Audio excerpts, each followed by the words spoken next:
A very good morning to you. Thanks for joining us on the news. I'm Comfort Amodu. And I'm Najat Atitijani. Thanks for joining us on the news at this hour. Now the headlines. President Buhari in Dubai for the 9th Annual Investment Summit.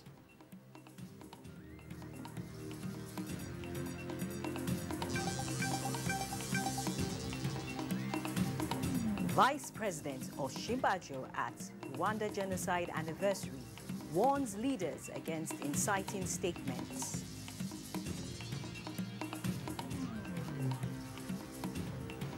I want to assure the general public, especially in the affected areas, that the security services are doing their best to address the security situation.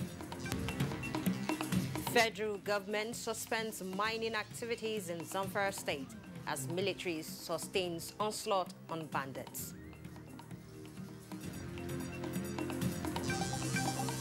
Universal health care in focus as Nigeria marks World Health Day.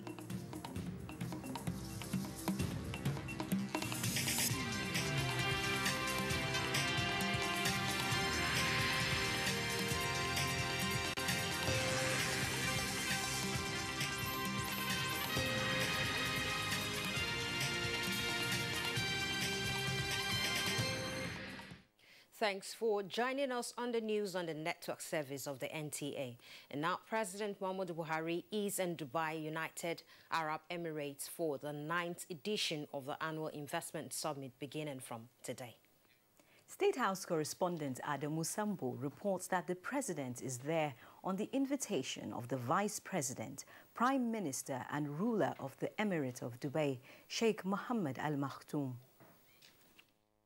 President Muhammadu Buhari, who arrived at Dubai International Airport at about 8:30 Sunday evening local time, was received by a high-powered United Arab Emirates government delegation led by the Minister of Infrastructure, Dr. Abdullah bin Muhammad Belhaif Al Nuaimi.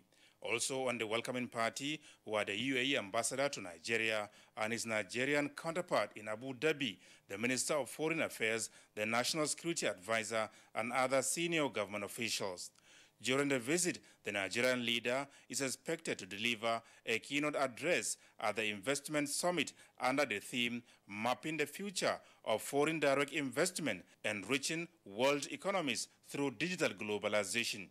The summit is the largest gathering of corporate leaders, policymakers, businessmen, regional and international investors, entrepreneurs, leading academics, and experts showcasing up-to-date information, strategies, and knowledge on attracting foreign direct investments. You know that the thrust of the administration had been, one, to secure Nigeria, two, to revive economy, and then to fight corruption. There is no way you will revive your economy without going along with the rest of the world. The time when countries operated in silos has gone. Now you have to pull together.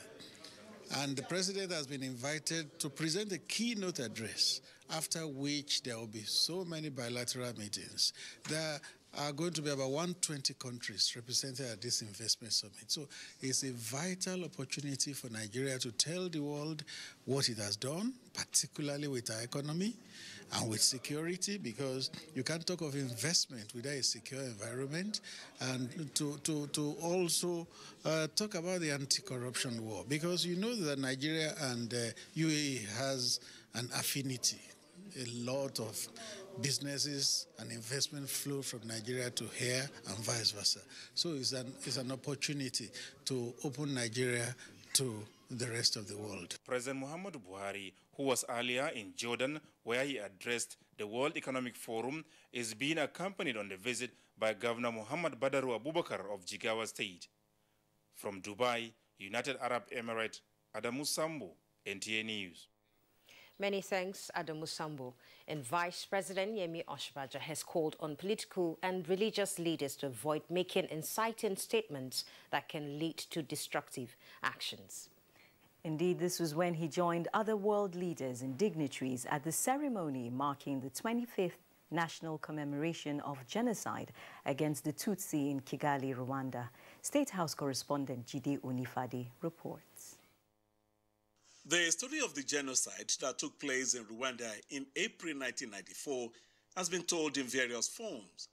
This theatrical performance at the National Commemoration Ceremony at the Kigali Conference Center delves into the country's cultural tradition of Umurunzi tree planting, where loved ones are lost, which is a symbol of keeping memories alive. To remind the world that nothing under the sun is more sacred than the life of a single human being. Can you please help me sing for Grandma?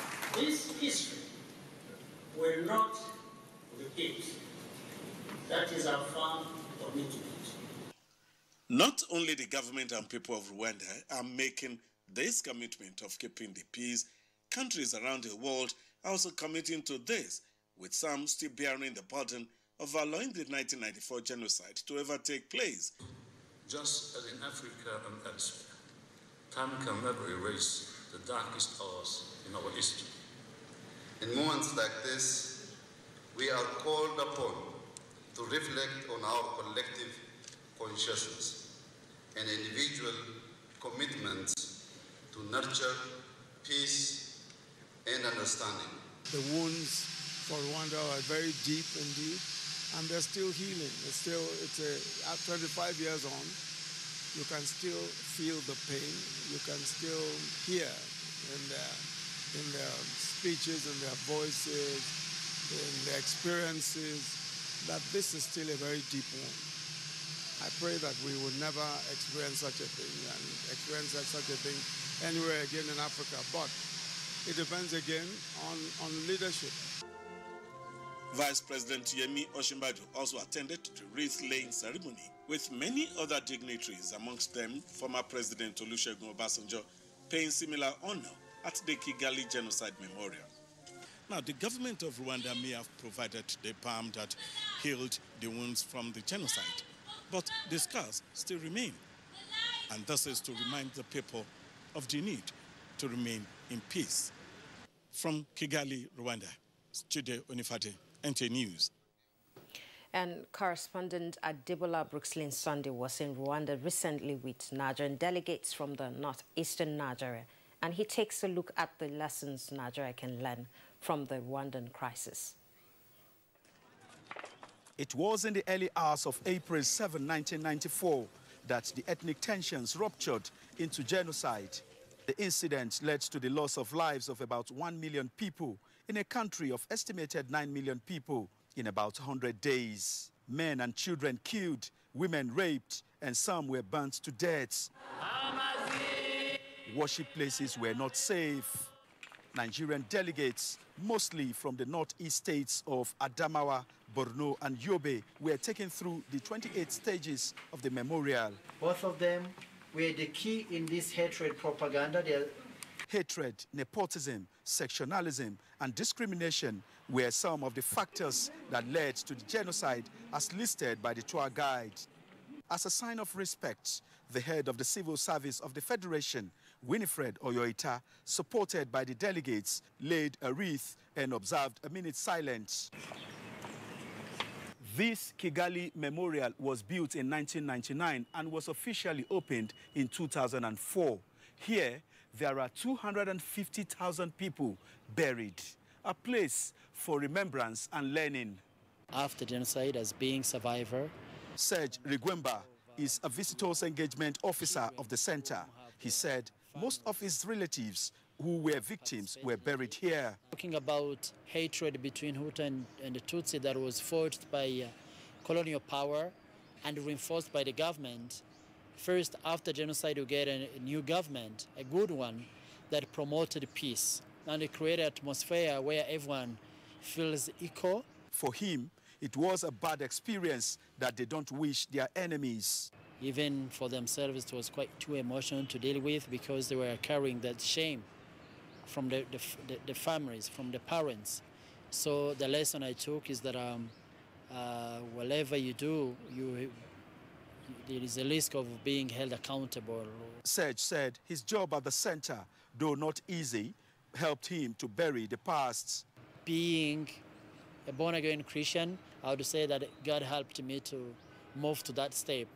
And I would not say that it's something that comes overnight. It takes time. You learn how to greet someone, you learn how to face someone, to greet him, and it's a long journey, but it happens. And since the inception of the government of President Muhammadu Buhari in 2015 to date, we in the Northeast have very much appreciated the efforts he has shown to bring down the insurgency of Boko Haram. We have